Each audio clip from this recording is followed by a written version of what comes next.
Have you ever wondered why other people's cold email campaigns perform suspiciously well while your own campaigns get you 0 replies and 0 booked calls? Those emails that magically land in the inbox and generate replies, while your own emails are instantly marked as spam or put into the trash. After looking into hundreds of cold email campaigns run by myself and others, I found that the difference between your campaigns booking 0 calls and the top 1% of cold email campaigns comes down to one simple thing: psychology. In this video, I'm going to show you the dark psychology behind good cold email campaigns, the tricks that good cold emailers use in their campaigns, why it works, and more importantly, how you can replicate that in your own campaign so you can start having more success in your campaigns. So let's get started. The first thing is to take advantage of your prospect's curiosity. Curiosity is very effective because there's something called the Zeigarnik effect, where human beings are drawn into things that have been left unfinished. That is why if you put your offer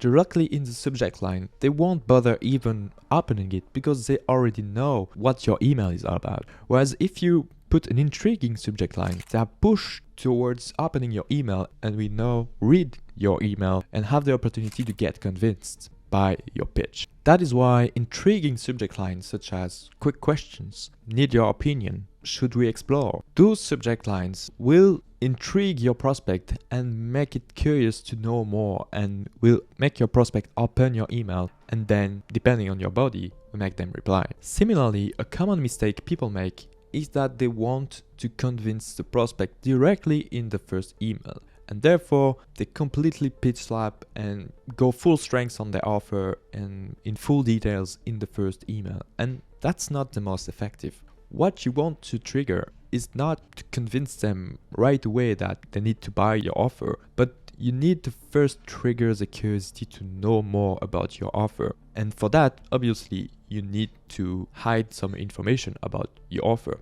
You need to convey a little bit just so that it triggers their interest, but not so much that they know everything and they don't need to book a call to make the decision. Because you shouldn't try to close them in the emails. It's much easier to close them in a sales call. So the whole point of your cold email should be to give just enough information that they're interested into booking a call with you and not try to convince them right away in the email.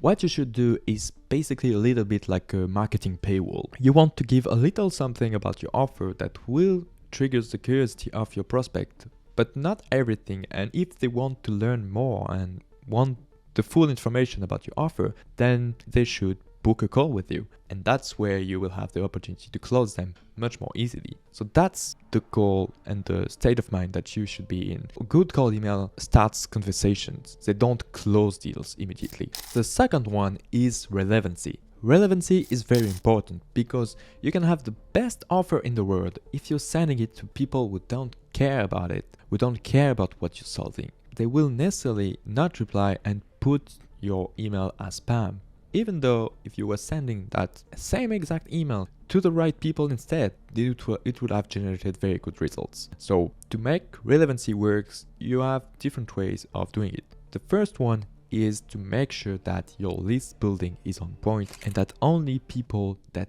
really could be interested in what you're offering are in the list. And one way to do that is to make sure that your lead list is of high quality. So let's say, for example, here I'm on Sales Navigator. I want to reach chief marketing officers, so CMOs, and my offer is more suited to somewhat mid-sized companies, so between 50 and 200 people, and I'm doing this simple search on Sales Navigator. You will obviously notice that some of the results are not necessarily exactly matching the description. They're in there, so they match strictly the description, but in reality, they shouldn't be there. So for example, this person is chief marketing officer, but they are fractional CMO. So probably that's not exactly the ICP that we're looking for here.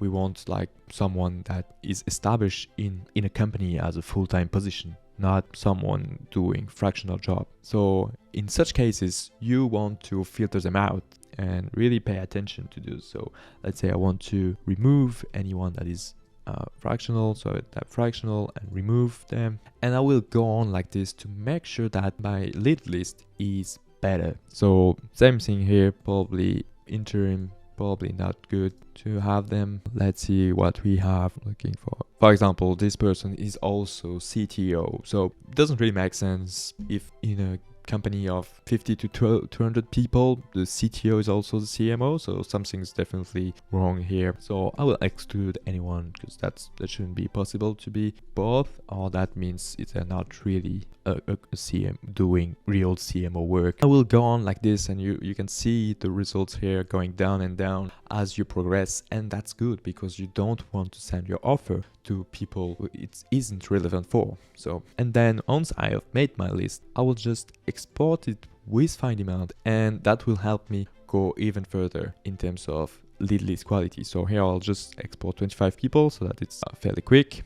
Let's wait a little bit. I'm downloading the CSV and it's getting me this. We have the validated emails, so that's good.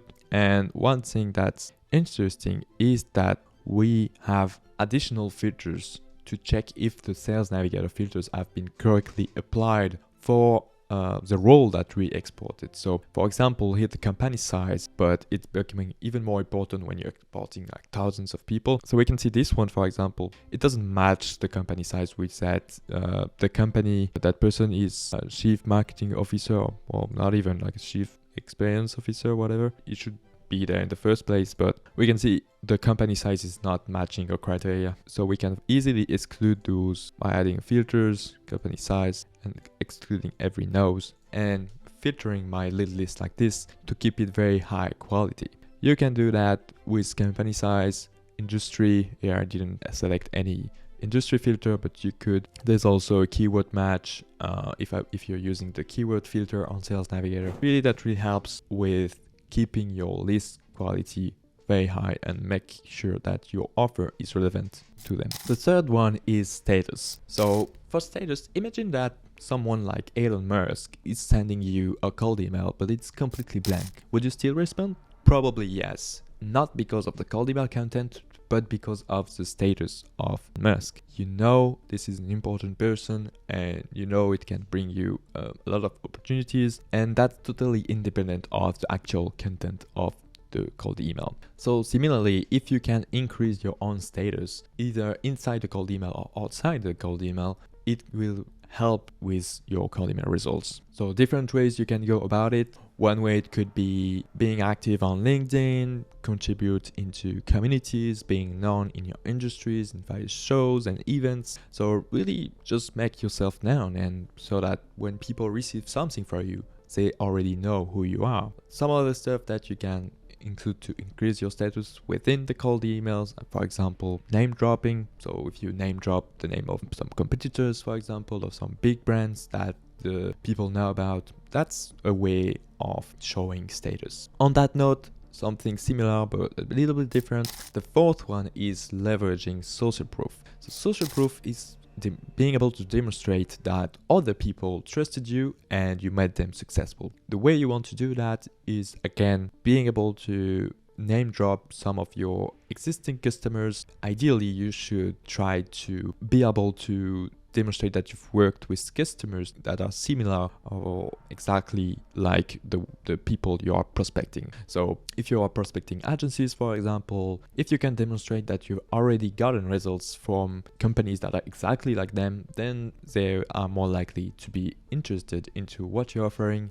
compared to if you never worked in the industry or you didn't have any customer before. The last one, and that may be the most powerful one, is reciprocity. Reciprocity is a psychological effect that if you give something to someone, they're more likely to give you something back. And how that applies to cold emails is that instead of asking for a call a bit out of nowhere, you will try to quote unquote give value, offer value. And that terms can sometimes be a little bit confusing, like what does offering value means. But depending on your offer, you can try offering something like an audit or a lead magnet or some samples of your core offer. So for example, if you're selling, I don't know, leads, for example, then you can try sending them like 10 leads for free. Just, that will be relevant for them, and that will trigger their curiosity, see previous point, because if they're happy with the sample, then they're more likely to be interested in see how you can do that. but getting the full thing this time. The trick is always to walk the thin line between being able to offer something that is valuable to the prospect, and that's not always easy to do, and obviously you don't want to work too much for free because otherwise there's nothing for them to buy after. So really depends on your offer, what you can design here in terms of a free sample, but that's something to try if that's easily applicable in your industry. Just find something that you can easily offer at scale and doesn't cut you very much to do, but is very valuable for the prospect. If you can do that, then you have a winner campaign in waiting. So that wraps up our overview of the psychology behind good cold email campaigns. Now take those 5 concepts, apply them to your campaigns, and let me know the results in the comments, and I'm sure that they will be fantastic. And if you're ready to put these techniques into action right now, I'll encourage you to check out Findymail so that you can build your lead list with validated emails. So if you want to check that out, definitely click the link in the description and try it for free. Don't forget to like and subscribe if you want to learn more about B2B prospecting. I'll see you in the next video.